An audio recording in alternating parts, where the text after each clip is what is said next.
दोस्तों, कहानियां सुनना हम सभी को पसंद है। कई कहानियां हमें अच्छी लगती है तो कई खराब, लेकिन हर कहानी से कुछ न कुछ सीखने को जरूर मिलता है। ऐसी ही कहानी होती है स्टॉक मार्केट के इन्वेस्टर्स की। तो स्वागत करते हैं आपका हमारे YouTube चैनल पर हम सब जानते हैं। लेकिन अगर हम सिर्फ इंडिया की कॉन्टेक्स्ट में बात करें तो ऐसे ही कई कहानियां और इन्वेस्टर्स हैं जो रैग्स टू रिच में चेंज हुए हैं। ये सिर्फ अपनी स्टॉक मार्केट की जानकारियां और एक्सपर्टीज के हेल्प से अपने फॉर्चून को चेंज किया है। हम आज इंडिया के टॉप 5 इन्वेस्टर्स की कहानियां देखेंगे और कोशिश करेंगे उनके कहानियों से कुछ सीखने का।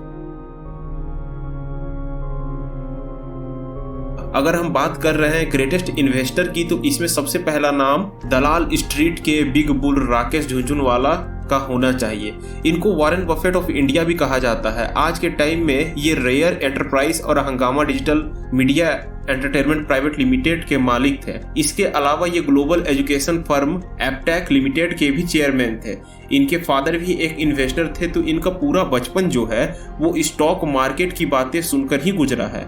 अपने CA कंप्लीट करने के बाद इन्होंने खुद को स्टॉक मार्केट में ही डाल दिया। इनके बारे में एक कहानी है कि एक बार इन्होंने टाटा टी का एक स्टॉक 43 रुपीज का खरीदा था और तुरंत ही उसका प्राइस 143 रुपीज हो गया, यानी ऑलमोस्ट 3 टाइम्स का प्रॉफिट। आज के टाइम में इनका पोर्टफोलियो में टाइटन, क्रिसिल, औरोबिंदो फार्मा और A to Z India engineering limited जैसी कंपनी है। हालांकि इनका निधन ने पूरे स्टॉक मार्केट को हिला दिया है।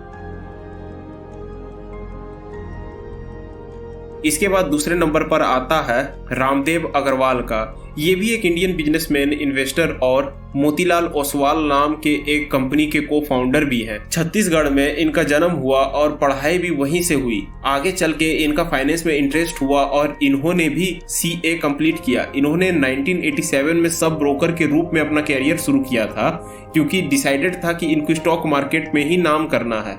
अपने रूममेट मोतीलाल ओसवाल के साथ मिलकर इन्होंने एक ब्रोकरेज कंपनी स्टार्ट की थी। इन्होंने 1996 में हीरो होंडा में पैसे लगाए थे, जिससे इन्होंने काफी अर्निंग किया था। तीसरा नाम आता है राधा कृष्ण दमानी का। ये भी एक इंडियन बिजनेसमैन और इन्वेस्टर है। आप सबने डीमार्ट का नाम सुना ही होगा। ये उनके फाउंडर हैं और लेटेस्ट नंबर के अनुसार ये भी इंडिया के one of the richest man में से एक है। इनकी स्टोरी भी थोड़ी इंटरेस्टिंग है। इनके फादर का डेथ के बाद इन्होंने अपने बॉल बियरिंग का बिजनेस जो था उसे छोड़कर और फुल टाइम ब्रोकर बन गए। इन्होंने शॉर्ट सेलिंग से ज्यादा पैसा कमाया है। इन्होंने HDFC बैंक में पैसा लगाया था। अभी के टाइम में इनका 1% स्टेक है आंध्र पेपर में और 20% स्टेक है इंडियन सीमेंट में। इनकी पूरी इन्वेस्टमेंट पोर्टफोलियो का वैल्यूएशन है अराउंड 80,000 करोड़, जो कि सिर्फ 10 स्टॉक में स्प्रेडेड है। अगला नाम आता है विजय केडिया का। ये भी बहुत बेसिक बैकग्राउंड से आते हैं और इनकी फैमिली भी स्टॉक मार्केट में ही थी। इनके फादर के डेथ के बाद सिर्फ 19 साल में अपनी फैमिली बिजनेस को ज्वाइन किया। अभी के टाइम में ये अतुल ऑटो, एगिस लॉजिस्टिक और सीरस सैनिटरी वेयर में पैसे लगाए हैं और पिछले 12 सालों में इनकी वैल्यूएशन अराउंड 100 टाइम्स इंक्रीज हुई है।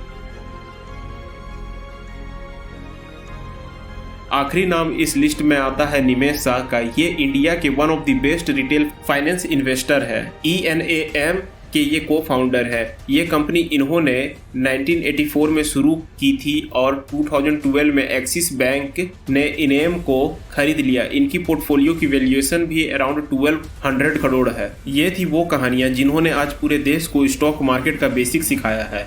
ये सारे डाटा हम अपने रिसर्च पर लाए हैं। अगर आपको हमारा ये मेहनत अच्छा लगा है तो please like and share this video. और हाँ, अपने फेवरेट इन्वेस्टर का नाम जरूर कमेंट करें। इसी तरह के इंटरेस्टिंग फैक्ट और स्टोरीज देखने के लिए सब्सक्राइब टू आवर चैनल हम सब जानते हैं। Thank you.